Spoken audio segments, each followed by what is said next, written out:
This morning, we're taking a closer look at what many believe has gone wrong in American politics. For more than 200 years, our system has depended on debate, tension, and compromise to keep things working. But in his new book, The Death of Compromise, author Aaron Perlut says that spirit of compromise has been fading for a long time, and it's changing how we see each other and our democracy.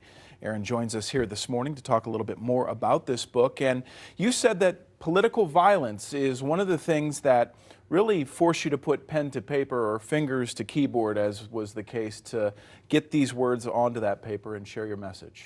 Yeah, I've long been a kind of a frustrated moderate, and I think the tipping point for me was really, without question, when Charlie Kirk was murdered. That was my younger son's 21st birthday. I'm sitting around doing what dads often do, thinking about how proud they are of their child. And the next thing I know, I'm watching video of someone being shot in the throat while simply exercising his constitutional rights, speaking to young people, trying to change hearts and minds. It had nothing to do with whether I agreed with Charlie Kirk or not, because quite frankly, I really didn't. But the fact that he was simply exercising his rights and trying to move hearts and minds, and he gets shot for it, and that was coming right on the heels of having two legislators in the state of Minnesota who had been shot, one of them killed along with her husband. We seem to be on this track going downhill very, very fast, and it's getting worse and worse. So the idea of compromise as it relates to these political discussions, when did that stop being a strength and start looking like a weakness for many in that political arena?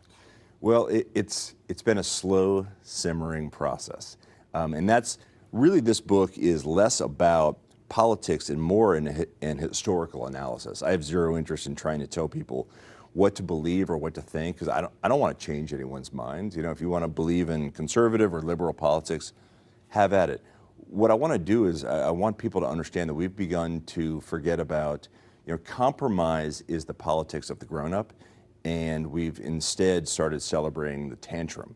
And so I wanted to trace back, when did this start getting so bad? It's not like it hasn't always been there.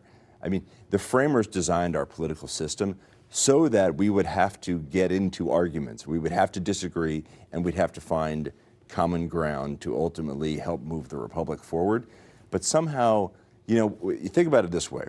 In a marriage or any kind of civil union, partnership, what have you, in a relationship, we care more about the health of the marriage than we do about being right or wrong. What we've done in America is that we've decided that being right and being in power is more important than the health of our republic. All right. Author Aaron Perlut joining us this morning. His new book, The Death of Compromise, available for purchase.